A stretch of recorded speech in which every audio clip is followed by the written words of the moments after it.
سعودی ولی عہد شہزادہ محمد بن سلمان کو ان کی 38واں سالگرہ پر پاکستان میں دلچسپ اور انوکھے انداز میں خراج تحسین پیش کیا گیا ہے۔ پاکستان کے صوبہ بلوچستان کے ساحل گڈانی بیچ پر سعودی ولی عہد شہزادہ محمد بن سلمان کی 38واں سالگرہ کے موقع پر ان کی 70 فٹ لمبی تصویر بنائی گئی۔ ساحل پر ریت سے فن پارے بنانے والے ہنرمندوں کے گروپ نے یہ تصویر سعودی ولی عہد کو خراج تحسین پیش کرنے کے لیے بنائی۔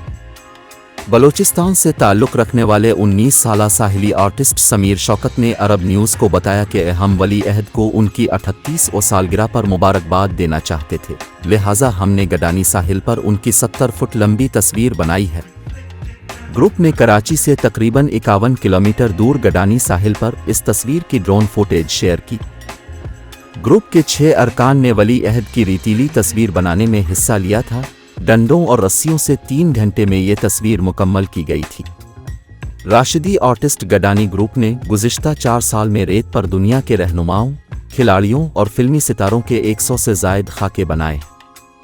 سمیر شوکت نے کہا کہ انہیں امید ہے کہ ولی عہد محمد جلد ہی پاکستان کا دورہ کریں گے، کیونکہ اطلاعات ہیں کہ وہ رواں ماہ کے اواخر میں G20 ممالک کے سربراہ اجلاس میں شرکت کے لیے بھارت کے دورے کے بعد اسلام آباد کا دورہ کر سکتے ہیں۔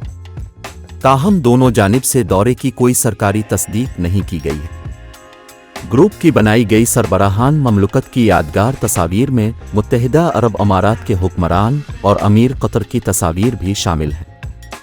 گزشتہ سال نومبر میں انہوں نے ریت پر ICC T20 ورلڈ کپ کے سیمی فائنل میں نیوزی لینڈ کا مقابلہ کرنے والی پاکستانی ٹیم کو خراج تحسین پیش کرنے کے لیے پاکستان کے فارمیٹ کرکٹ کپتان اور دنیا کے ٹاپ بلے بازوں میں شمار ہونے والے بابر اعظم کی تصویر بھی بنائی تھی۔